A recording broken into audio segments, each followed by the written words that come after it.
All right. Next up. Wahahaha. Anyway, hellos. You guys might have noticed I've been doing a lot of research and some new projects on the channel, which has led me back into the wonderful library of awesome stuff. And I thought I would kind of reintroduce a thought I'd had on my blog from like last year. Actually, it was older than that, but I finally published it in February of 2019, February 2020, something like that. But today we're going to talk about historical costuming books, and I specifically am going to focus on late medieval to early modern because that's the time period I personally love and do the most work in. There's going to be a lot of really cool stuff out there, and if you are into 18th century, well, I've done some of that projects and some of those initial research bits, the really in-depth, what are the books you have to have sort of things. I'm going to refer that over to maybe Abby Cox, Pinset Tailoring, maybe Soestine or Samantha from Couture Courtesan, people that have done more research into that time period. Victorian, I'm completely out. Sorry, not really sorry. It's just not my favorite time period. So one of my first ones is actually just before what we were kind of getting into, and it's mostly if you are really into doing that hardcore reenactor recreationist research. And that is Textiles and Clothing 1150 to 1450 by Elizabeth Crawford, Frances Pitchard, and Kay Staniland. This is a reprint that the Museum of London did about 10 years ago now, and I am in love with it. Has it been 10 years or is it longer? I take that back. My reprint is now 20 years old, but I am constantly going back to this to look for different seam treatments and just really fun technical bits. A lot of the 14th, 15th century stuff, you can see that in the second half of 16th century, and sometimes it carries even farther forward. But I always have a belief in kind of knowing where you started before you go to where you're going. So this is the one that I would call medieval, and a research. It's really, I'm going to say this, it is really dense. It's got a lot of the excavations and technical bits. If you're into knitting, they've got some information on knit caps from the 16th century, which is also why it kind of bridges that gap for me. They're early 16th century, but they're still 16th century. And it's just really well done. You should pick this up and read it. Yeah. This video also is a secret. Gives me a chance to put away some of my research books so that I can clean up for the sewing project that's about to ensue.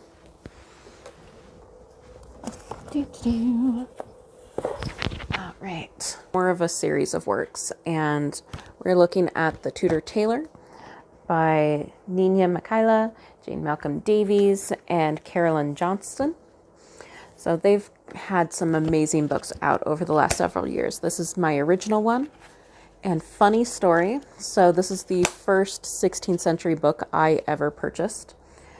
If you can't tell from all the waterlogged edges, the footnotes, the different things shoved in here. That's just a fun sound, right?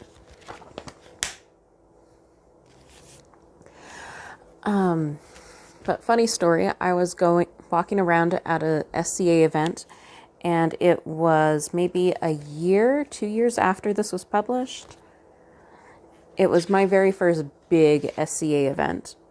It's the 2 years after this was published.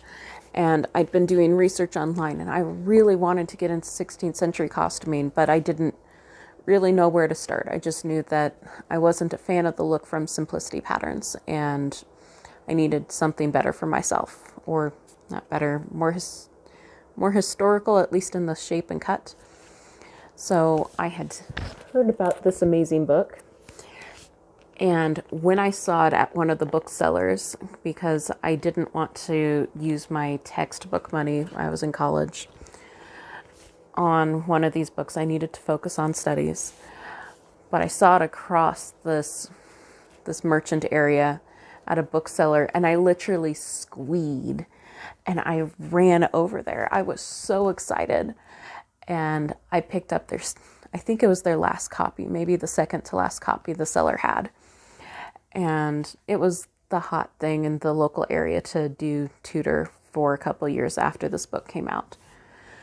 But I just remember like hugging it and squeeing and skipping down the road. And ever since then, I have pored over this thing. The shapes in here are gridded out on 1-inch grids, which makes it really easy for us here in the States to figure that out. If you work in metric, it might be a little interesting. Another fun thing, at least at the time I purchased this, I was within an inch of all of the patterns that were in here for women. So I could basically draft right out of the book and then just add a little extra seam allowance, and I was great. It's not the case anymore. We're going to get to do some scaling up on some patterns and such later. But I highly recommend their books. And they've got another one that I have pre-ordered and a bunch of other people have. That is The Typical Tudor. It's many years in the making. And congratulations, ladies, on another bit of work that once I get it, I'm sure I'm going to devour with as much joy and glee as I did the first ones. But books. This is like my go-to and starting point for people trying to do 16th century. It is English. So if you're looking at different nationalities, because you can see differences in national dress at this point in history, keep that in mind, but it's a good baseline to start at. Everybody's got to have a starting point, and this is a really well done one. So, Tudor Taylor.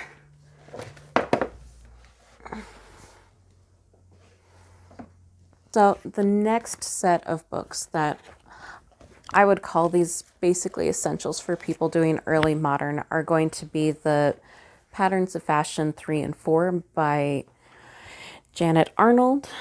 And they are being re-released by the School of Historical Dress out of the UK. So if you cannot find them right now on Amazon or through other secondhand booksellers, hang tight. They are working on it. If you follow them on social media, they actually have been doing announcements as things get closer.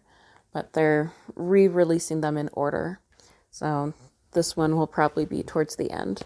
But as first drafts go, it's probably a bit more complete than the first one, or it has a lot more photos, reference points from period examples. I'm not going to spend a lot of time flashing these to you because I don't want to get flagged for copyright, and you should just go buy the books. But what these are famous for, and what the Patterns of Fashion series is famous for, is having the detailed diagrams. Let's see. There you go. Detailed diagrams with stitches, with where trim's placed, content, how it's stitched, that sort of thing. Now, one thing I have heard as a counterpoint is that these are the garments as they've survived. Some things may have had an alteration here or there. They're pretty good at documenting that into the notes. So I would definitely take a look at that. The other thing to consider, at least I do a lot of Italian, the Eleanor of Toledo's burial dress was completely shattering by the time they were looking at this.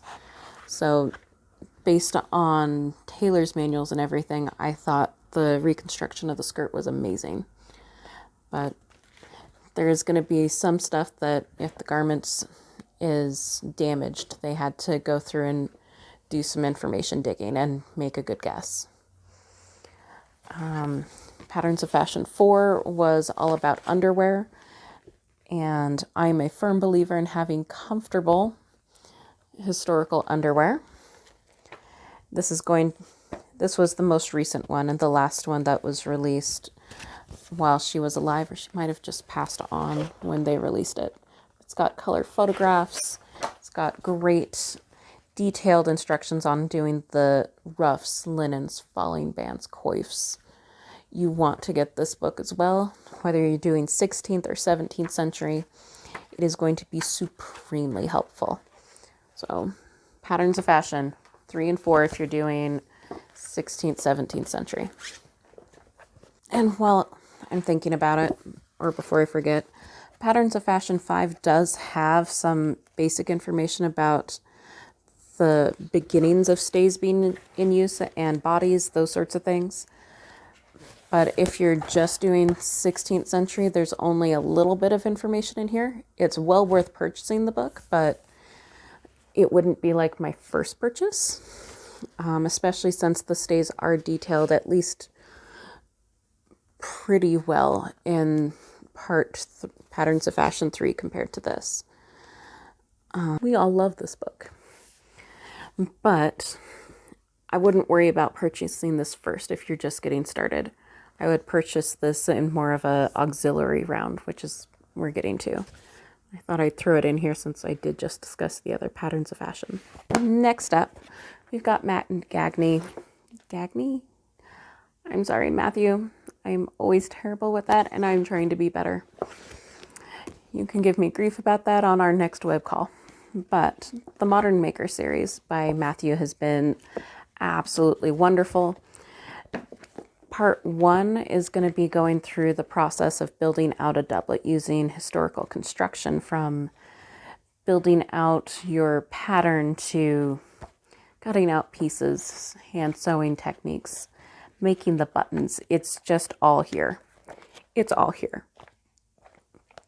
Trimming is in here. The pinking chisels, all of it.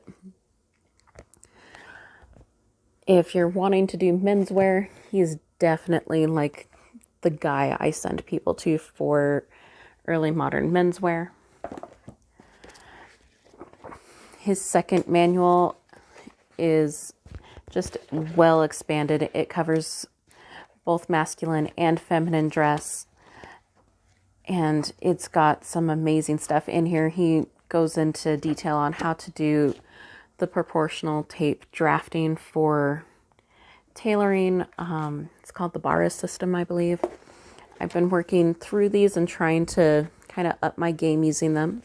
So thank you for these amazing works.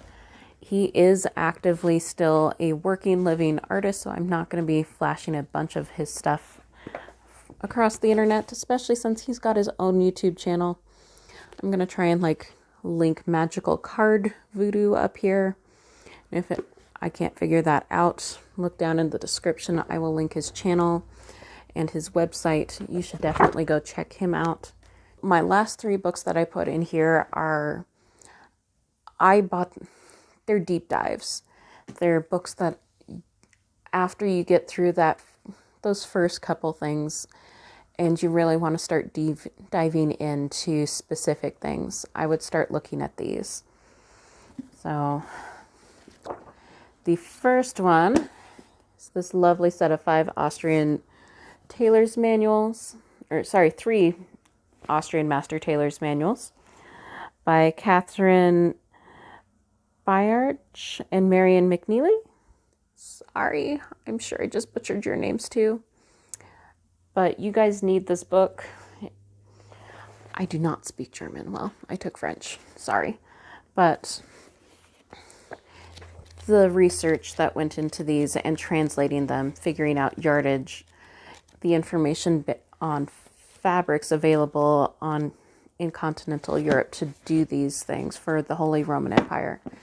This is the Bible of 16th century German clothing. It just is. You want to get this, you want to take a look at it. It can help to inform other regions. Don't get me wrong, there's also cool things like making tents and barding. I'm going to someday do some dog barding because I think that would be fun. But you want to go and take a look at this And when you're ready to start doing those deeper dives, they're going to help you figure out the bodies and the shaping, everything like that. Okay, so Austrian Tailors Manuals, translated into English. Go find this. Okay, now my Bible for all the things I make, like all of my Italian things, come back to this book in some way or other. Moda al Firenze, written about Eleanor of Toledo. She was the Duchess of Tuscany in mid-16th century and lived in Florence. She was a Spanish princess, so she did a lot of kind of synthesizing out the local Italian tastes and the Spanish tastes to create sort of a more unified look. So they'd been politically intermarrying back and forth quite a bit through the 15th and 16th centuries. But this book, it's not going to tell you how to make the clothes. This is strictly research. What was it? How was it made? That sort of thing. But high-res pictures of extant garments. It is in English and Italian, so you can go back and try and sort some stuff out that way if you speak Italian, or if you can at least sort of read it. It also does have a inventory of her wardrobe, so you can cross-reference that with the glossary. It is worth every penny of what I found it for. At one point before the pandemic, these were out of print and really hard to find for an amount that you could reasonably spend on a book. I had some friends pre-pandemic actually reach out to the publisher, and they were able to order copies directly from them and have them shipped over from Italy. And it wasn't as terrifying, but you gotta get out that Google Translate or speak Italian a little bit to be able to go back and forth with them. I don't know if they're still doing that because it's been 18 months to 2 years since one of my people last did that. But if it's still possible, I'll try and link in the description down how to do that if I can find those instructions again. Oh, so we've got Eleanora. We also have a book about her husband Cosimo and his garments, preferences, how they were incorporating Hungarian and Eastern European fashions, making stockings, doublets, all of that sort of stuff. He also has inventories in here of his wardrobe, how to do braid. So this is another thing. They do work well off of each other if you're researching trimmings and knitwear and those bits, because some of the treatments are going to be discussed in more detail in one volume or another. I wouldn't just buy one. I would get both the male and the female and get them together. And this one, ironically, is a little bit easier to find, I've noticed. So, same books. I'm going to link all of these or write down in the description their names, authors, ISBN numbers, etc. Right. So, last one we're going to talk about for 16th century costuming is another deep dive. And that is the legendary Queen Elizabeth's Wardrobe Unlocked. Janet Arnold is one of the queens, priestesses, etc. of historical costume, and we are all absolutely in love with her work. This book in particular is also, just like the last two we looked at, more research-based, going over the different people making her garments, the embroiderers, where do we get the wardrobe, who's wearing what, where, etc. But that research is really what starts to bring your garments up to that next level. So if you haven't, I would definitely get this. My college library had a copy of this, and I had it checked out probably half the time I was there, because I would check it out and I read it cover to cover several times. This copy was a I want to say a birthday or a Christmas present several years ago, and I love it. But yeah, it's going to have details that are just going to elevate your game and help keeping you pushing forward in your interpretations and in your research for your clothing. I highly recommend. It is also back in print. It was out of print for a very long time, which made it prohibitively expensive. But this one is back in print, and the price is now more in keeping with what costuming books are. So obviously you can see behind me, there's a lot of other amazing works out there. I'm not meaning for this to be an exhaustive list of everything that you could use for your research, by no means. But those were some points to get started. I would also highly recommend art history books. Like, I have a lot of books on Titian over here because I do a lot of first half of the century to sort of middle 16th century Italian, and he was very active at that time. So find art books. You can also go to your local library. Please don't feel the need to go out and buy all of these. Interlibrary loans are amazing. You can get a lot of these books through there, and local universities will also often have copies of stuff like this because their fashion or theater departments will have students looking at them too. So go out, do some research. Please go out and enjoy. If none of these really sparked your interest, by all means, keep doing what you're doing, enjoy.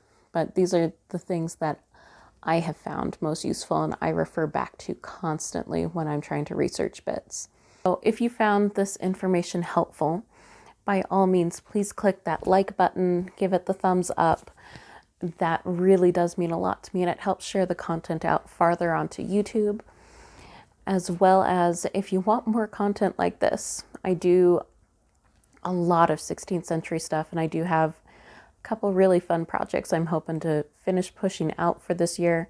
So if you want notifications anytime I post, in case I post an extra video a month or something like that, feel free to click that bell so that you're notified. And with that, I hope you guys have an amazing weekend. Enjoy. I hope that you have some fun with reading. And if you have a book that you have found just invaluable for 16th century costuming, 17th century costuming, please tell me about it down in the comments below. I do more 16th and 17th century, but there's a lot of crossover between them. And with that, have a wonderful day, and I'll see you in our next video. Bye, guys. Maker, historical tailoring. It's awesome. So the last couple books that I have here are going to be, whoop, I'm coming undone, aren't I?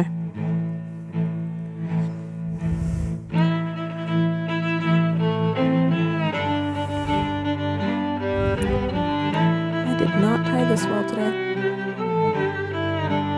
Bloopers.